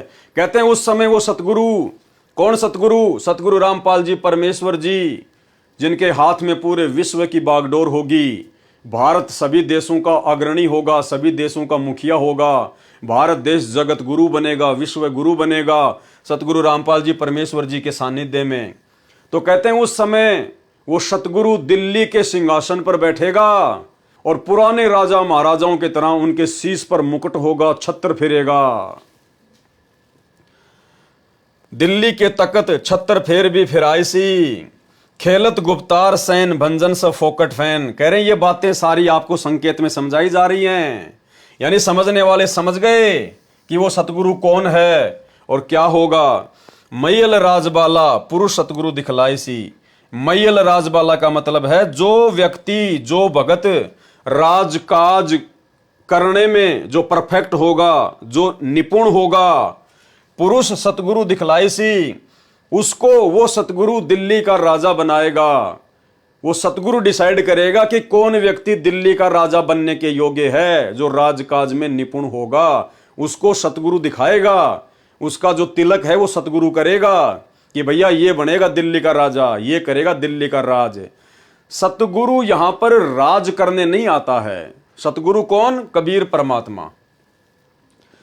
जितनी भी आत्माओं को परमात्मा सतलोक में लेकर गए, जो आत्मा यहां के सुख को बड़ा फाइनल मान रही थी, और जब उन्होंने सतलोक में ठाट बाट देखे, वहां के विलास देखे, और जब नीचे देखा तो गंदगी का ढेर नजर आया, 21 ब्रह्मांड, यहाँ के सुरग महासुरग। और परमात्मा जब उनको कहने लगे कि भाई अब आप जाओ, अपने भाई बहनों को समझाओ और भक्ति करके वापस आओ, तो धर्मदास जी ने क्या कहा? उनकी बिल्कुल भी इच्छा नहीं बनी यहाँ नीचे आने की, जबकि धर्मदास जी तो उस समय सबसे बड़े सेठ थे। गुरुदेव भगवान ने बताया कि बांधवगढ़ के राजा महाराजाओं पर जब कोई आपत्ति आ जाती थी, कोई अकाल वगैरह पड़ जाता था, तो धर्मदास जी के पूर्वजों से आर्थिक सहायता लिया करते थे, इतने धनी थे। 17 अरब की संपत्ति बताई परमात्मा ने धर्मदास जी की, 17 अरब, यानी आज के अनिल अंबानी तो उनके नौकर के जैसे हैं। उस समय की 17 अरब 600 साल पहले की। आज यानी मुकेश अंबानी, अनिल अंबानी की संपत्ति तो बिल्कुल 5% भी नहीं है। और उस धर्मदास ने जो यहाँ एक राजा के जैसा जीवन जी रहा था, सेठ था, और जब उसने ऊपर से नीचे देखा, वहां का ठाट बाट देखा सतलोक का, तो कहने लगा मोहे राख लियो महाराज हमसे बिगड़ी है, कि ये परमात्मा अब मुझे वहां ना भेजो, मोहे ना भेजो भगवान हमसे बिगड़ी है। तो ऐसे सर्व सुख संपन्न सतलोक का राजा सतगुरु रामपाल जी भगवान, ये कबीर परमात्मा दिल्ली का राज करेगा क्या? हिंदुस्तान का राज करेगा क्या? ये गंदी दुनिया का राज करेगा क्या? जिस परमेश्वर का राज्य अटल है, अचल है, स्थायी है, सर्व सुख है, जो सृष्टि में है ही नहीं कहीं और नीचे के लोकों में, तो वो परमात्मा क्या इस गंदगी के ढेर का राज करेगा क्या? इस गंदे लोक में राज करने आता है क्या? लेकिन वो राज परमात्मा देगा किसको? अपने भगत को देगा। अब भाई और बहनों, भगत तो आप और हम भी हैं, भगत तो सतलोक आश्रम मैनेजमेंट हरियाणा वाले भी हैं, लेकिन यह भी बहुत बड़ी परीक्षा होगी उस समय। यदि किसी भी आत्मा के अंदर वो दिल्ली का राज्य प्राप्त करने की जरा भी लालसा होगी, वो व्यक्ति इसी गंदे लोक में दोबारा से मनुष्य जन्म प्राप्त करेगा। यानी जब परमात्मा राज्य का वितरण करेंगे तो परमेश्वर तो देखो परीक्षा लेंगे मालिक, इतना ज्ञान देने के बाद कि अभी भी इनके मन में इस गंदे लोक के ही राज करने की लालसा है क्या? इतना ज्ञान समझाने के बाद भी क्या इन लोगों की यहीं पे राज करने की रुचि बनी हुई है क्या? तो वो भी परीक्षा होगी। भाई और बहनों, सतगुरु की मौज, वो जिसका हाथ पकड़ के आगे कर दे वो तो फिर बात अलग है, वो तो फिर उनकी आज्ञा का पालन करना ही पड़ेगा। लेकिन अपने दिल में बिल्कुल 1% भी ये नहीं होना चाहिए कि परमात्मा ये मौका मुझे दे दे। जैसे मान लीजिए परमात्मा ने 20 भक्तों को बुला लिया कि आओ बच्चों, ये जो यहाँ का जो राज्य है इसका जो है वो किया जाएगा वितरण। अब वो जो 20 भगत हैं, अगर सच्चा भगत होगा तो आंखों में आंसू आ जाएंगे कि परमात्मा मन ही मन में अरदास करेगा कि हे भगवान, हे परमात्मा, इस दास को आप जी ये सेवा ना बख्श देना। हे परमात्मा, ये गंदा राज, परमात्मा आप इससे दास को दूर रखो मेरे मालिक, मुझे तो भक्ति करनी है परमात्मा, सब कुछ समझ में आ गया। ये परमात्मा मेरे को वैसे ही ये काल भक्ति का समय नहीं दे रहा, छोटे से परिवार को संभालने में टाइम नहीं मिल रहा, दिल्ली का राजा बन गया, कहीं और का राजा बन गया, तो भगवान भक्ति क्या खाक करूंगा मैं, दुनिया भर की तो टेंशन लगी रहेगी। तो जो सच्चा भगत होगा ना, उसके तो हृदय में ये बात सुनकर लड्डू नहीं फूटेंगे, वो तो अंदर ही अंदर रोएगा, आंखों में आंसू आ जाएंगे कि भगवान कहीं ये सेवा मुझे ना बख्श दे, मैं तो भक्ति करूंगा बस अपनी जैसी भी है, थोड़ा बहुत समय परमात्मा के ध्यान लगा के भक्ति करूंगा और इस गंदे लोक से पीछा छुड़ाना है। ये मालिक आपने कह दिया इंद्र का राज कागदा बिष्टा ना भोगा इंद्राणी नु, यहाँ का राज करके क्या करना परमात्मा, वैसे समय नहीं मिलता इस गंदे लोक में भक्ति के लिए। तो ये भी परीक्षा होगी भाई और बहनों भक्तों की। जिस प्रकार हम लोग पहले पढ़ाई करते थे और जब टीचर होमवर्क की कॉपी चेक करता था और जिन जिन बच्चों ने होमवर्क कंप्लीट नहीं किया होता था उनको साइड में खड़ा कर दिया जाता था 4-5 को, और फिर उनकी पिटाई करने के लिए उनको आगे बुलाया जाता था कि आ जाओ रे इधर आओ। तो वो एक दूसरे को धक्का मारते थे कि ये जाए पहले ये जाए, वो डरा करते थे कि डंडे पड़ेंगे आगे। तो इसी प्रकार जब परमात्मा इस प्रकार की सेवा बांटे तो भाई और बहनों, उन बच्चों जैसी स्थिति अगर किसी की होगी तो सच्चा भगत है। और सतगुरु तो अंतर्यामी है, तुम्हारे अंदर क्या चल रहा है और तुम बाहर क्या बोल रहे हो, फॉर्मेलिटी नहीं चलती इस मार्ग में, नकलीपन नहीं चलता, वो तो अंदर के भाव चेक करेगा। तो भाई और बहनों, ये भी भक्तों की परीक्षा होगी, इसलिए कभी सौपन में भी नहीं आना चाहिए कि परमात्मा हमें इस प्रकार की सेवा दें। ये अरदास करो कि परमात्मा आपके चप्पल जूते उठाने की सेवा दे देना, ये परमात्मा हमें तो आश्रम में झाड़ू निकालने की सेवा दे देना, या अन्य कोई ऐसी सेवा दे देना भगवान जिससे मैं भक्ति ज्यादा कर सकूं। ये परमात्मा, ये तो उलझन है, ये तो बखेड़ा है, ये राजपाट, ये क्या पता कब मान बढ़ाई आ जाए, कब अहंकार आ जाए, कब काल का दाव लग जाए। ये तो विनती करनी चाहिए पल पल कि परमात्मा इस शरीर को लास्ट शरीर बना दो। ये परमात्मा इंद्र के राज की भी लालसा नहीं है, ये दिल्ली का राज तो 2 कोड़ी का राज है, कुछ भी नहीं है। तो ये भक्तों की परीक्षा होगी भाई और बहनों, हमने इस कदर जो है तैयार रहना है।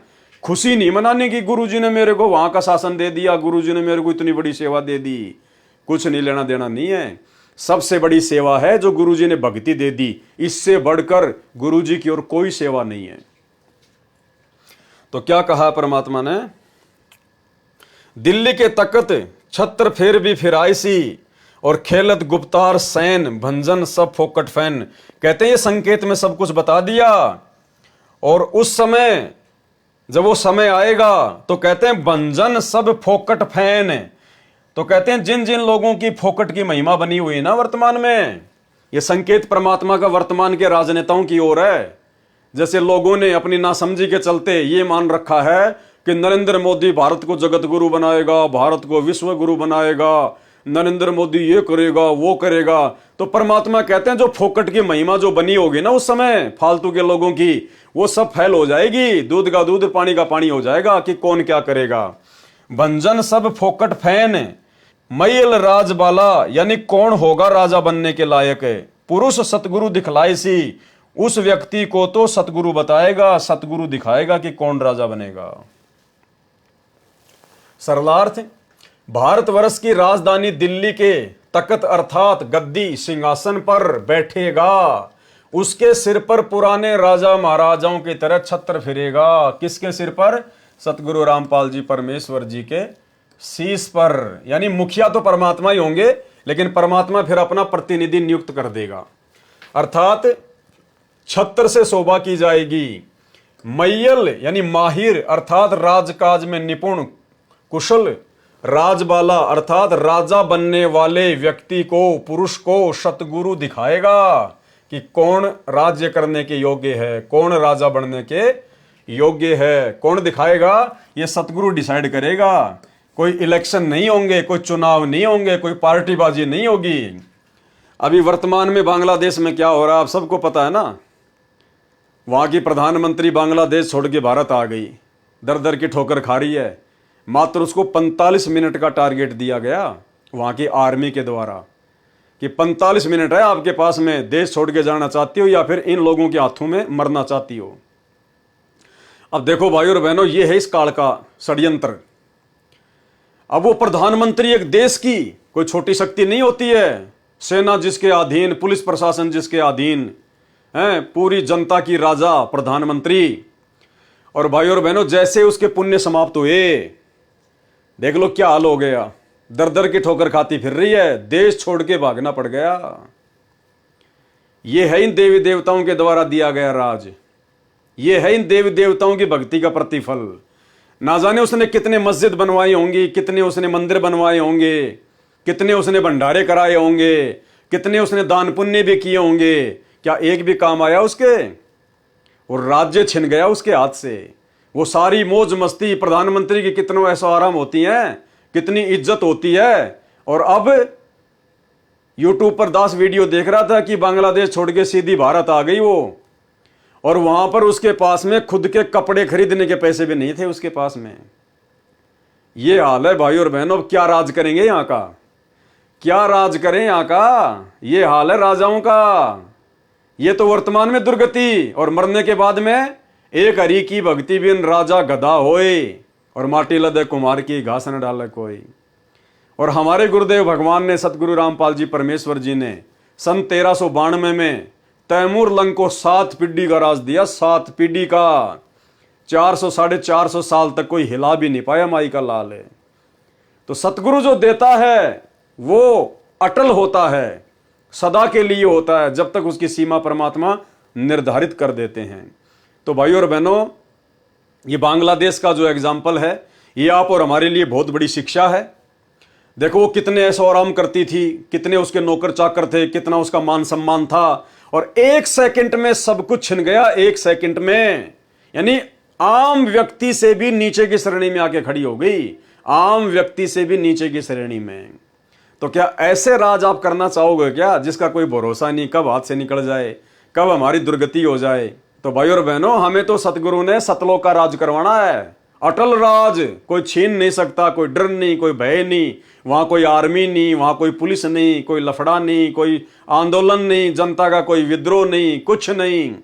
वो अटल राज परमात्मा हमें प्रदान करवाने के लिए, भक्ति देकर सतलोक ले जाने के लिए आए हैं। तो हमारी लगन तो वहां लगनी चाहिए। इस गंदे लोक में तो हमारी आंखों के सामने आए दिन ऐसे ऐसे एग्जाम्पल घटित हो रहे हैं।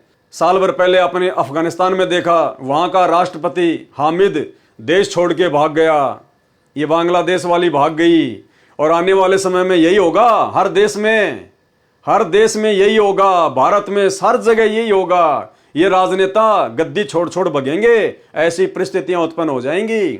तब दुनिया जानेगी इन सतगुरु को कि भगवान कौन है, परमात्मा कौन है।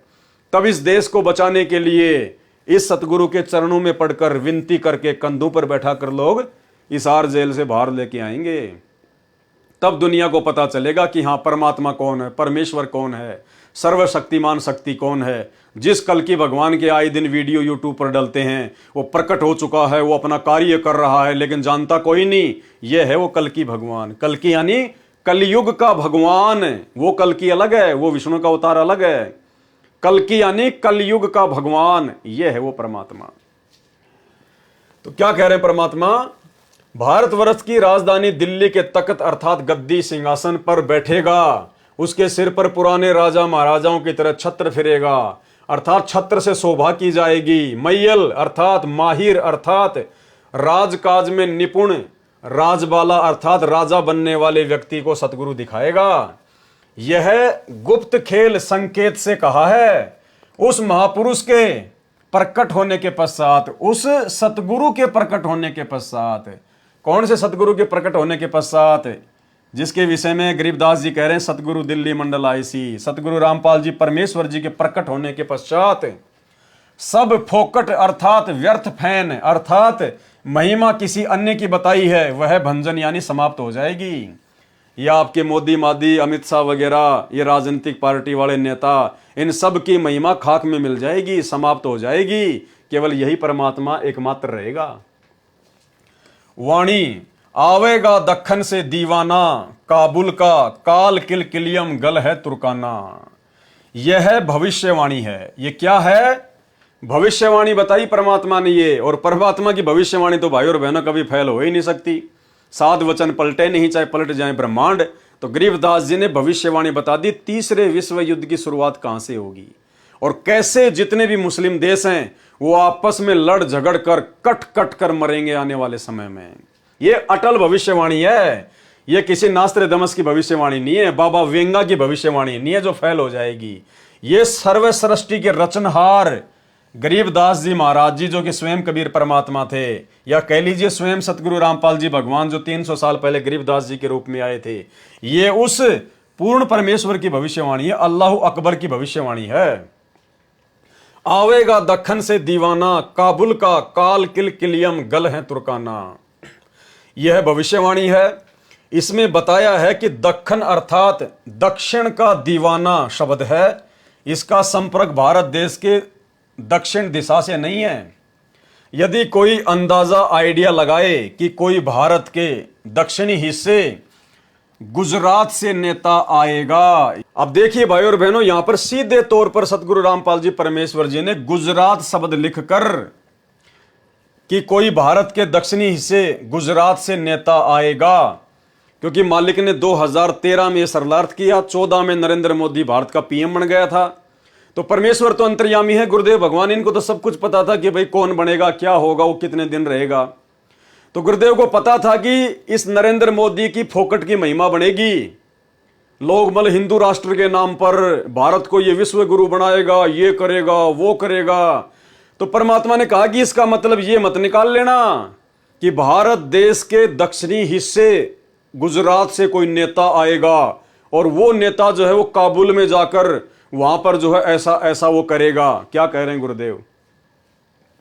इसमें बताया है कि दक्षिण अर्थात दक्षिण का दीवाना शब्द है। आवेगा दक्षिण से दीवाना यानी दक्षिण का दीवाना। इसका संपर्क भारत देश के दक्षिणी दिशा से नहीं है। यदि कोई अंदाजा आइडिया लगाए कि कोई भारत के दक्षिणी हिस्से गुजरात से नेता आएगा, वह काबुल का नाश करेगा, यह उचित नहीं है, क्योंकि एक व्यक्ति काबुल देश में जाकर उसका नाश नहीं कर सकता। तो फिर क्या है इसका वास्तव में मतलब? इसका अर्थ यह है कि जैसे भारतवर्ष पूर्वी देशों में है, यानी जो विश्व का मानचित्र है उसमें हमारा भारत देश जो है वो पूर्वी दिशा में है। इसका अर्थ यह है कि जैसे भारत देश पूर्वी देशों में है तथा अमेरिका, इंग्लैंड आदि पश्चिमी देशों में है, इसी प्रकार कुछ उत्तरी देश हैं, कुछ दक्षिणी देश हैं। यहां पर दक्षिणी देश का वर्णन है, यानी जो देश विश्व के मानचित्र में दक्षिण दिशा में होगा, कि कोई दक्षिणी देश काबुल देश पर आक्रमण करेगा। यानी विश्व के मानचित्र में जितने भी देश दक्षिण दिशा में है उनमें से एक देश क्या करेगा? अफगानिस्तान की राजधानी काबुल के ऊपर आक्रमण करेगा। काबुल मुस्लिम देश है, उसकी सहायता के लिए दूसरे मुस्लिम देश मिलकर उस दक्षिण वाले देश के साथ में युद्ध करेंगे। इस प्रकार गल है तुर्काना अर्थात तुर्कों अर्थात मुसलमान देश गलेगा अर्थात विनाश को प्राप्त हो जाएगा। काबुल का काल किल किलियम गल है तुर्काना। इस प्रकार से तीसरे विश्व युद्ध की शुरुआत होगी और इस प्रकार से सारे मुस्लिम देश आपस में लड़ झगड़ कर आपस में कट कट के मरेंगे। वाणी किल किलियम अवतार कला जीतन जंग झुंझुमला, ऐसा पुरुष आया कहता है गरीबदास, दिल्ली मंडल होय विलास नी कलंक राय। ये उसी भगवान विष्णु के 10वें अवतार नी कलंक के बारे में बताया गया है।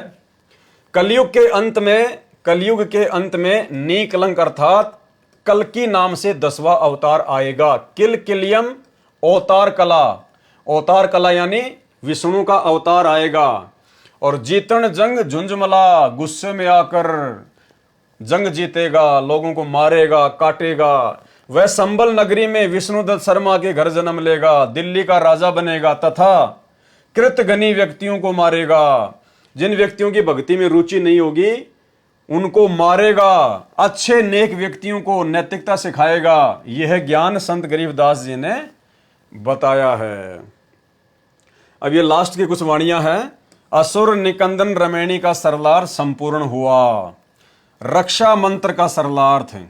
रक्षा मंत्र सतगुरु शरण शरणाई, शरण गए कछु भय नहीं व्यापे, काल जाल भय मिट जाई। यानी सतगुरु की शरण में आने के बाद में कुछ भी भय नहीं रहता, कोई डर नहीं रहता। सतगुरु की शरण में आने के बाद सतगुरु अपने भगत को निर्भय बना देता है, क्योंकि भगत हर प्रकार की बुराइयां छोड़ देता है, विषय विकार छोड़ देता है, व्यर्थ में किसी के साथ में राग द्वेष ईर्ष्या लड़ाई झगड़ा सब छोड़ देता है। नेक नीति ईमानदारी से अपना काम करता है, किसी को ठगता नहीं, किसी को लूटता नहीं, चोरी नहीं करता, गंदी नजर नहीं रखता। और परमात्मा की भक्ति करेगा तो परमात्मा उसके साथ में रहेगा, तो फिर डर काहे का, भय काहे का। तो कहते हैं सतगुरु शरण शरणाई, सतगुरु की शरण में आने के बाद शरण गहे कछु भय नहीं व्यापे। शरण में आने के बाद में बिल्कुल भी भय नहीं होता भगत को। ना तो जन्म और मृत्यु का भय होता, ना इस काल का भय होता, ना काल की किसी भी शक्ति भैरव भूत बेताल आदि से वो डरता है। काल जाल भय मिट जाही, काल का सारा षड्यंत्र जो है फैल हो जाएगा, मिट जाएगा। रोग शोग छल छिद्र न व्यापे, यानी भगत को किसी भी प्रकार का कोई रोग यानी रोग, कोई बीमारी, और शोग यानी दुख, और छल छिद्र न व्यापे। छल छिद्र यानी भगत के साथ में कोई धोखाधड़ी करेगा तो वो धोखाधड़ी करने वाला ही नीचे गिर जाएगा, भगत पे कोई असर नहीं होगा, भगत को कोई नुकसान नहीं पहुंचा पाएगा। रोग शोग छल छिद्र न व्यापे, सन्मुख ना ठहराई, सामने भी नहीं टिकेगा बिल्कुल भी कोई भी छल छिद्र वगैरह किसी का।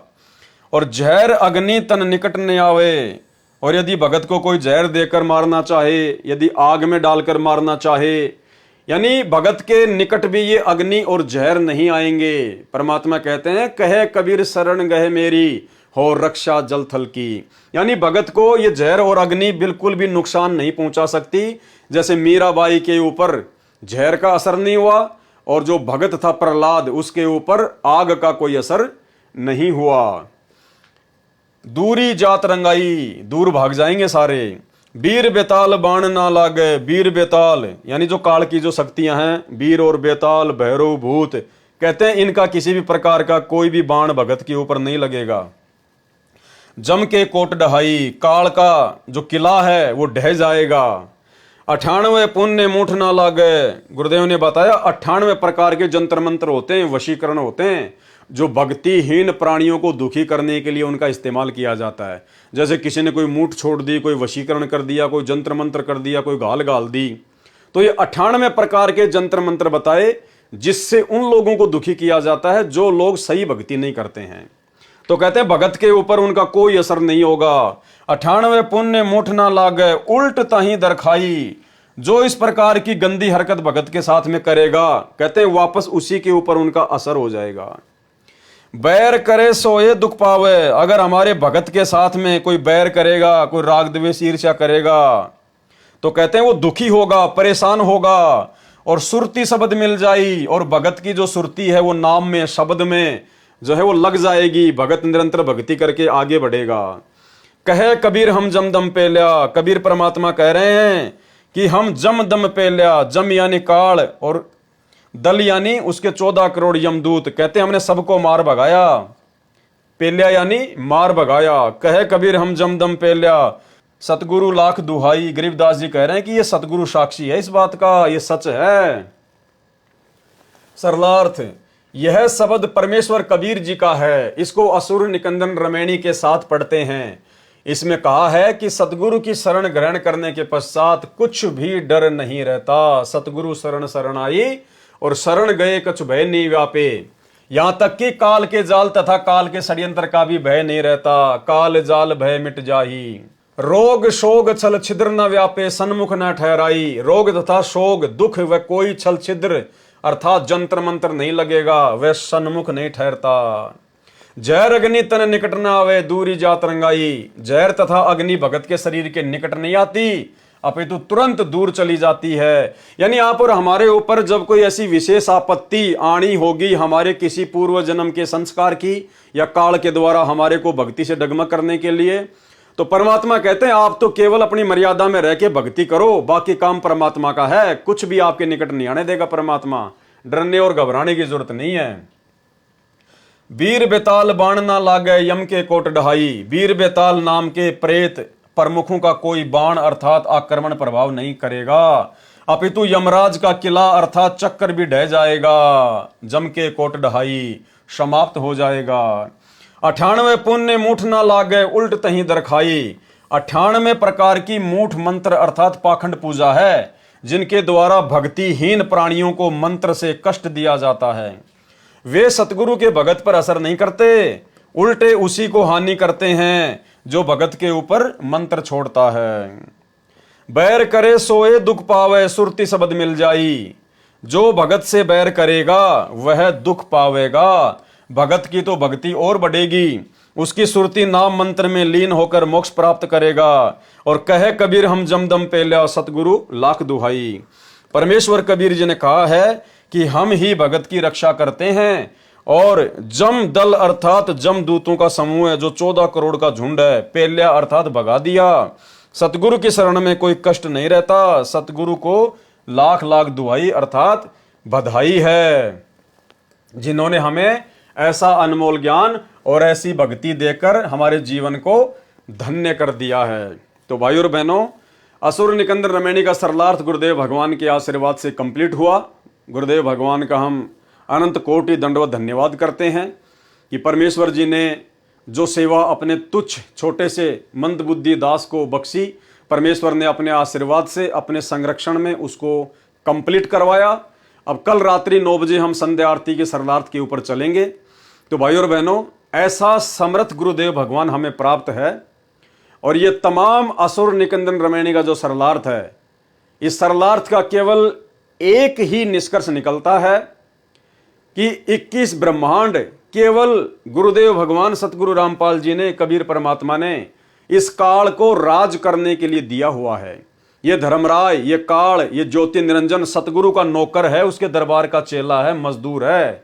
इसको केवल एक ड्यूटी दी गई है।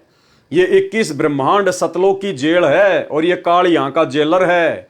जो सतलोक में गलती करता है उस आत्मा को नीचे पटक दिया जाता है जेल में। तो ये केवल जेलर है, बहुत छोटी शक्ति है। और आज हमें सतलोक का राजा कबीर परमात्मा सतगुरु रूप में आकर मिल गया है। तो अब हमने इस जेलर से डरने की जरूरत नहीं है, घबराने की जरूरत नहीं है। हाँ, अगर सतगुरु की मर्यादा तोड़कर अगर कुछ ऐसी वैसी हरकत करेंगे तो भाई ये पकड़ के ले जाएगा अपनी जेल में।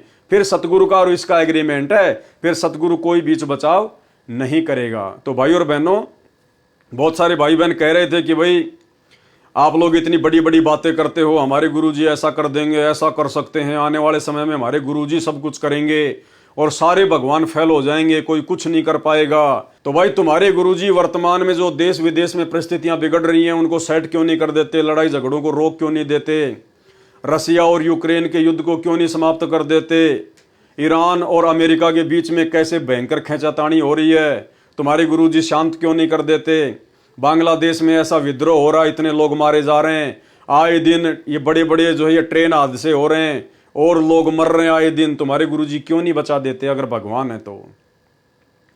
भाई सबसे पहले तो आप सतगुरु रामपाल जी परमेश्वर जी के सत्संग सुनना शुरू कीजिए, क्योंकि परमात्मा का एक विधान, एक संविधान है जिससे आप लोग बिल्कुल अपरिचित हो। परमात्मा है तो इसका मतलब ये नहीं कि सब कुछ उल्टा सीधा कर देगा, वो कर सकता है, वो समर्थ है, लेकिन उसके भी कुछ नियम हैं, कुछ कायदे हैं भाई, जिसके कारण ये सृष्टि चलायमान है, ये ब्रह्मांड चल रहे हैं। तो सबसे पहले तो आप संत रामपाल जी के सत्संग सुनना शुरू करें और सत्संगों में सृष्टि रचना को सुने। उसके बाद में अगर आपके बात समझ में आ जाए, फिर आप सतगुरु रामपाल जी भगवान की शरण में आओ, उनसे उपदेश लो, संकल्प दीक्षा लो या नाम उपदेश लो, जैसा भी आपको समझ में आए। और फिर जो मर्यादा सतगुरु रामपाल जी भगवान बताते हैं, जो भक्ति बताते हैं, उस भक्ति को उनकी मर्यादा में रहकर करो। उसके बाद में चाहे भाई पूरी दुनिया इधर की उधर क्यों ना हो जाए, चाहे पूरी दुनिया के देश आपस में लड़ झगड़ के क्यों ना खत्म होने की स्थिति में आ जाएं, जो सतगुरु का सच्चा भगत होगा, जो उपदेश लेने के बाद इनकी मर्यादा में रहकर भक्ति करेगा, जो संकल्प लेने के बाद इनकी मर्यादा में रह के भक्ति करेगा, उस भगत का चाहे कितना भयंकर युद्ध क्यों ना हो रहा हो, कहीं किसी देश में कितना भयंकर विद्रोह क्यों ना हो, चाहे अग्नि बाण क्यों ना छूट रहे हो, मिसाइलें क्यों ना गिर रही हो, परमाणु बम क्यों ना भगत के घर के सामने गिर जाए, लेकिन उस भगत का कोई बाल बाका नहीं कर सकता, बाल बाका। और इसका उदाहरण परमात्मा ने महाभारत के युद्ध में दिया। अग्नि बाण चल रहे थे, अस्त्र शस्त्र भयंकर, 18 करोड़ सेना आमने सामने, बड़े बड़े योद्धा कट कट के मर गए, जिनके आज नाम लिए जाते हैं। और टटीरी पक्षी के अंडों की परमात्मा ने इंद्र के हाथी का घंटा तोड़ के रक्षा कर दी, कोई बाल बाका नहीं कर पाया। पूरी 18 करोड़ सेना मर गई कट कट के, लेकिन वो 5 अंडे जो बताते हैं गुरुदेव भगवान, उन पे आंच भी नहीं आने दी परमात्मा ने। तो इसी प्रकार जो सतगुरु की शरण में आ जाएगा, सतगुरु रामपाल जी से विधिवत नाम दीक्षा ले लेगा, उनकी शरण में आकर मर्यादा में रहकर भक्ति करेगा, तो भाई आपके घर के सामने चाहे युद्ध क्यों ना हो, अग्निबाण क्यों ना गिरे, मिसाइल क्यों ना गिरे, परमाणु बम क्यों ना गिरे, भगत का बाल बाका नहीं हो सकता। चाहे अकाल पड़े, चाहे भूकंप आए, चाहे बाढ़ आए, चाहे दुनिया डूब जाए, भगत को परमात्मा ऐसे अपने हाथों पर रखेगा। एक समय गुरुदेव भगवान ने सत्संग में बताया कि काल ने कहा परमात्मा से कि धर अंबर सब जाएंगे और विनसेंगे कैलाश, और एकम एका होएगा। एकम एके का मतलब होता है सब कुछ तैस नैस हो जाना, तब कहां रहेंगे तेरे दास। क्या कहा काल ने कि धर अंबर सब जाएंगे और विनसेंगे कैलाश, और एकम एका होएगा, तब कहां रहेंगे तेरे दास। तब आपके ये भगत, आपके ये शिष्य और शिष्याएं, ये उस समय कहां जाएंगी, कहां रहेंगी, कौन इनकी रक्षा करेगा, जब मैं अपने किस ब्रह्मांड में सब कुछ तहस नहस करूंगा। तो गुरुदेव भगवान ने कहा कि धर अंबर सब जान दे और विनसन दे कैलाश, और एकम एका होण दे, मेरे आश्रय रहेंगे मेरे दास। जैसे पानी के ऊपर नौका चलती है, ऐसे मेरे भगत उन विकट परिस्थितियों में मेरी पलकों पे रहेंगे, मेरे हाथों के ऊपर रहेंगे, जैसे जहाज पानी के ऊपर रहती है, चाहे कितनी इलोरे मरती रहें, जहाज का कुछ नहीं बिगड़ता। परमात्मा से पूछा किसी ने कि धर अंबर सब जावेंगे और विनसेंगे कैलाश, एकम एका होएगा, तब कहां रहे तेरे दास। धरती अंबर जान दे और विनसन दे कैलाश, एकम एका होण दे, मेरे आश्रय रहे मेरे दास। कि मेरे भक्त मेरे द्वारा बताई गई इस विधि और इस धर्म पुण्य के जहाज में बैठ के और ऐसे रहेंगे जैसे नौका जल के ऊपर रहा करती है। ये धर्म के कारण ये विनाश में नहीं आएंगे, चाहे तीनों लोकों का विनाश बेशक हो जाए। तो भाई और बहनों, ऐसा समर्थ सतगुरु भगवान आज हमें प्राप्त है। और भाई और बहनों, इस बात को हम कोई अहंकार में आकर नहीं कह रहे, ना हमें कोई घमंड है, क्योंकि घमंडी और अहंकारी वो होता है जिसको ज्ञान नहीं होता, आध्यात्मिक ज्ञान नहीं होता। बल्कि हमें फक्र है कि समर्थ सतगुरु की हम शरण में हैं, और आने वाले समय में देश विदेश सहित भारत में भी तांडव मचेगा, भविष्यवाणियां तो आप सबको पता ही है, नास्ट्राडामस की, बाबा वेंगा की या अन्य लोगों की। वो 2028 तक या उसके कुछ समय बाद सब कुछ ऐसा ही होगा। और उस समय ये दुनिया देखेगी कि वास्तव में संत रामपाल जी के भगत, जो संत रामपाल जी की मर्यादा में रह के भक्ति करता है, उनको तो आंच भी नहीं आई किसी भी प्रकार की। दुनिया भूख से मर रही है, लेकिन उनके भक्तों के घरों में रोजाना हलवा बन रहा है। दुनिया दौड़ रही है, चीख रही है, पुकार रही है, सामान छोड़ छोड़ के, मकान छोड़ छोड़ के भाग रही है, लेकिन संत रामपाल जी के भगत तो हाथ में माला लेके बैठ के अपना ध्यान लगा के अपनी भक्ति कर रहे हैं। इन लोगों को कोई डर ही नहीं है, कोई भय नहीं है। कौन से लोग से आए ये लोग, क्या खाते हैं ये लोग, क्या करते हैं? भैया कुछ भी खाते हैं, कुछ भी पीते हैं, लेकिन अपने भगवान की भक्ति करते हैं। समर्थ सतगुरु की शरण में हैं, जाके अर्ध रोम पर सकल पसारा, ऐसा पूर्ण ब्रह्म हमारा। जिस सतगुरु रामपाल जी परमेश्वर जी के शरीर के आधे बाल के बराबर भी ये तुम्हारी पृथ्वी, पाताल, स्वर्ग, 14 लोक, 7 खंड, 9 दीप, काल का लोक, पूरे 21 ब्रह्मांड, 7 संग ब्रह्मांड, पूरी सृष्टि भी नहीं है। इतना विस्तार है इस सतगुरु का। गभी ख्याल विशाल सतगुरु, अचल दिगंबर थीर है, और भक्ति हेत अन्य कायाधर आए, ये अवगत सत्य कबीर हैं। तो भाई हमें ना तो किसी प्रकार का भय है, क्योंकि परमेश्वर की भक्ति तो भगत को निर्भय बनाती है। और भाई डरेंगे वो, मरेंगे वो, इधर उधर भागने का प्रयास वो करेंगे, हार्ट अटैक उनके आएगा, हैं, भीड़ में नीचे कुचल कुचल के वो मरेंगे, वो दबेंगे, वो दुखी, वो परेशान होंगे, जो इस सतगुरु की शरण में नहीं आएंगे। तो भाई विनती है, प्रार्थना है, दुनिया में चाहे कुछ भी हो और कुछ भी ना हो, ये दुनिया तो ऐसे मरती आई है, मरती रहेगी। अगर आपको अपनी सुरक्षा चाहिए, अपने परिवार की सुरक्षा चाहिए, तो संत रामपाल जी की शरण में आ जाओ। फिर चाहे बांग्लादेश हो, चाहे यूक्रेन हो, चाहे रशिया हो, चाहे ईरान हो, चाहे अमेरिका हो, चाहे काबुल हो, चाहे कुछ भी हो, आने वाले समय में जो होगा आप लोगों का बाढ़ बाका नहीं होगा, अगर विश्वास के साथ मर्यादा में रह के भक्ति करोगे तो भाई और बहनों, आज के वीडियो में केवल इतना ही। और गुरुदेव भगवान का बारंबार हम धन्यवाद करें कि परमेश्वर ने हमारे ऊपर, अरबों खरबों की जनसंख्या है इस दुनिया में, लेकिन आप और हमारे ऊपर गुरुदेव ने अपनी शरण में लेने की रजा तो बख्शी सो बख्शी। उनका अध्यात्म ज्ञान हमें जिस कदर समझ में आ गया है, साध संगत से जुड़े हुए भाई बहनों को, ये गुरुदेव भगवान की आप और हमारे ऊपर एक विशेष रजा है, एक विशेष विट्टो पावर है परमात्मा की। ये सतलोक आश्रम मैनेजमेंट हरियाणा से जुड़े हुए भाई बहनों को प्राप्त नहीं है। इसलिए भाई और बहनों, ये मौका दोबारा नहीं मिलेगा, बार बार नहीं मिलेगा। आप पूर्णतया अपने गुरुदेव भगवान पर आश्रित हो जाओ, पूर्णतया अपने गुरुदेव भगवान पर दृढ़ विश्वास कर लो। दुनिया मरे, जले, कटे, दौड़े, भागे, कुछ भी कहे, कहने दो, दुनिया का काम है, वो ऐसे कहती आई है। दुनिया को आगे पीछे का ज्ञान नहीं है, आगे पीछे का ज्ञान केवल गुरुदेव ने आप और हमारे को दिया है। क्योंकि परमात्मा कहते हैं, अगम निगम को खोज ले, बुद्धि विवेक विचार, और उदय अस्त का राज मिले, तो बिन नाम बेगार। तो गुरुदेव भगवान ने सारी की सारी मेहर, सारी की सारी रजा आप और हम सत्सेवकों के ऊपर जबरदस्त तरीके से लुटा दी है भाई और बहनों। तो अब हमने भी गुरुदेव भगवान की इस रजा का भरपूर लाभ उठाना है। इस राम नाम की लूट को जितना लूट सकें उतना लूट लें, बाद में मौका नहीं मिलेगा। फाइनल स्टेज है, सारी प्रोसीजर पार करके आ चुके हैं हम। तो भाई और बहनों, अब आगे मौका नहीं मिलेगा अगर पैर फिसल गया तो आज के वीडियो में केवल इतना ही। गुरुदेव भगवान से आशीर्वाद प्राप्त करते हैं, आज्ञा लेते हैं। कल रात्रि 9 बजे संध्या आरती से हम शुरुआत करेंगे। बंदी छोड़ सतगुरु रामपाल जी भगवान की जय हो।